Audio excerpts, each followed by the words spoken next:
বন্ধুরা, Kolkata Knight Riders পরের match খেলবে পাঞ্জাব কিংসের বিরুদ্ধে। তো এই পাঞ্জাব কিংসের বিরুদ্ধে কিন্তু কলকাতা নাইট রাইডার্সের একাদশে বেশ কিছু পরিবর্তন হতে চলেছে। তো এই ভিডিওতে আমরা কথা বলবো Kolkata Knight Riders versus Punjab কিংসের ম্যাচ নিয়ে। এই ম্যাচে কলকাতা নাইট রাইডার্সের প্লেইং 11 কেমন হবে, কোন কোন প্লেয়ারকে ড্রপ করতে চলেছে কলকাতা নাইট রাইডার্স, সবকিছুই জানাবো। আর নতুন কোন কোন প্লেয়ার প্লেইং 11 এর সুযোগ পাচ্ছে সেটাও জানাবো। তো সম্পূর্ণ ভিডিও দেখুন আর ক্রিকেট সংক্রান্ত সমস্ত আপডেট পেতে চ্যানেল অবশ্যই সাবস্ক্রাইব করে রাখুন। তো দেখুন বন্ধুরা, কলকাতা নাইট রাইডার্স আইপিএল 2024-এ দারুণ খেলছে, পয়েন্ট টেবিলের সেকেন্ড পজিশনে রয়েছে। প্রত্যেকটা ম্যাচেই কিন্তু কেকেআর এর প্লেয়াররা ডমিনেট করছে, স্পেশালি ব্যাটাররা। বোলিং এ শুধুমাত্র পারফরমেন্স খারাপ করছে মিচেল স্টার্ক। তো এই মিচেল স্টার্ককে নিয়েই এখন কেকেআর এর মেইন প্রবলেম। আরো একজন প্লেয়ারকে নিয়ে মোটামুটি একটা সমস্যা রয়েছে, সে হচ্ছে ভেঙ্কটেশ আইয়ার। তো আগামী ম্যাচে কিন্তু এই দুজন প্লেয়ারকে কেকেআর রেস্ট দিতে চলেছে। তো দেখো, Mitchell Starc all class bowler, তবে আইপিএল 2024-এ কিন্তু তার পারফরমেন্সটা সে দিতে পারছে না। যে কোয়ালিটির বোলার, সেই কোয়ালিটির পারফরমেন্স কেকেআর টিম কিন্তু পাচ্ছে না। সুতরাং মিচেল স্টার্ককে কিন্তু দু একটা ম্যাচে ড্রপ করা উচিত।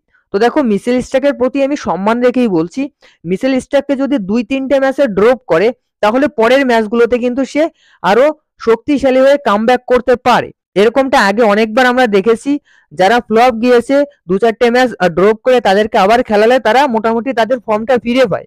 তো সেই জন্য বলছি মিচেল স্টার্ককে আগামী দুটো ম্যাচে কিন্তু ড্রপ করতে পারে, ম্যাক্সিমাম চান্স রয়েছে ড্রপ করা উচিত।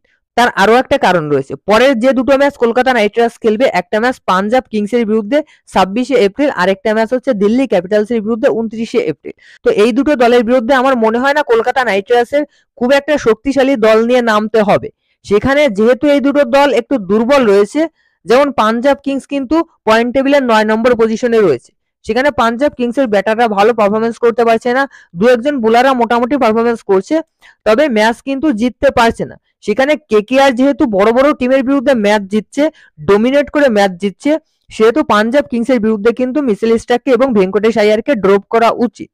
তো আপনাদের কি মতামত এ বিষয়ে সেটা জানাবেন কমেন্টে। তো যদি প্লেইং 11 এর সম্পর্কে আসি, কেকেআর এর প্লেইং 11 পাঞ্জাব কিংস এর বিরুদ্ধে, সেখানে ফিল সল্ট উইকেট কিপার হিসেবে 1 নম্বরে খেলবে, 2 নম্বরে খেলবে সুনীল নারিন। তো ওপেনিং এ দুজন ওপেনারে কিন্তু অ্যাগ্রেসিভ খেলছে, দারুণ ভাবে ডমিনেট করছে। ফিল সল্টের কাছ থেকে আমরা উইকেট কিপিংটা মোটামুটি পাচ্ছি, তবে গত ম্যাচে যে একটা রান আউট করেছিল ওটা আনবিলিভেবল। সুতরাং উইকেট কিপার হিসেবে অবশ্যই ফিল সল্ট 1 নম্বরে খেলবে, 2 নম্বরে সুনীল নারিন খেলবে, দারুণ ভাবে খেলছে, ডমিনেট করে খেলছে। 3 নম্বরে যে প্লেয়ারটা অঙ্ক্রিশ রঘুবংশী, তো দেখো অঙ্ক্রিশ রঘুবংশীকে মেবি আরো একটা দুটো ম্যাচে খেলাবে, কেননা আগামী ম্যাচটাও কিন্তু নীতিশ রানা ফিরছে না। যদি নীতিশ রানা পুরোপুরি ফিট হয়ে যেত তাহলে অবশ্যই 3 নম্বরে কিন্তু নীতিশ রানা খেলতো, তবে যেহেতু পুরোপুরি ফিট না সেহেতু অঙ্ক্রিশ রঘুবংশীকে কিন্তু 3 নম্বরে খেলাবে। 4 নম্বরে খেলবে শ্রেয়াস আইয়ার। 5 নম্বরে পজিশনটাই কিন্তু একটা চেঞ্জ আসবে, সেটা হচ্ছে মনীষ পান্ডে। তো দেখো, ভেঙ্কটেশ আইয়ার পরপর ম্যাচে ফ্লপ যাচ্ছে, 7টা ম্যাচ খেলেছে, 7টা ম্যাচের ভিতর 6টা ম্যাচে ফ্লপ গিয়েছে। সেখানে মনীষ পান্ডে কিন্তু কেকেআর এর একজন দুর্দান্ত এক্সপেরিয়েন্স ব্যাটার, তার সঙ্গে একজন দুর্দান্ত ফিল্ডার। সুতরাং 5 নম্বরে মনীষ পান্ডেকে কিন্তু এবার একটা সুযোগ দেবে পাঞ্জাব কিংসের বিরুদ্ধে। 6 নম্বরে খেলবে রিঙ্কু সিং, 7 নম্বরে খেলবে আন্দ্রে রাসেল, 8 নম্বরে খেলবে রামানদীপ সিং। এই 8 জন কিন্তু কেকেআর এর টপ ব্যাটার্স থাকবে। 9 নম্বরে হর্ষিত চানা খেলবে। 10 নম্বরে মিচেল স্টার্কের পরিবর্তে কিন্তু এবার একটা সুযোগ পেতে পারে দুষ্মন্ত চামেরা, সুযোগ দেওয়া উচিত মেবি। আগামী ম্যাচে দুষ্মন্ত চামেরা কিন্তু মিচেল স্টার্কের পরিবর্তে খেলবে, এবং 11 নম্বরে খেলবে বরুণ চক্রবর্তী। তো এটা কেকেআর এর মেইন প্লেইং 11 থাকবে।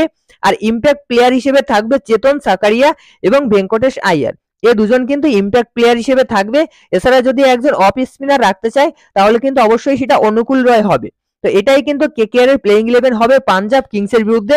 আর এই প্লেইং 11টাও কিন্তু যথেষ্ট শক্তিশালী, সেখানে যে টপ 8 জন ব্যাটসম্যান রয়েছে, প্রত্যেকটা ব্যাটসম্যান কিন্তু দারুণ ব্যাটসম্যান, প্রত্যেকেই কিন্তু ভালো ফর্মে আছে এবং ভালো খেলছে।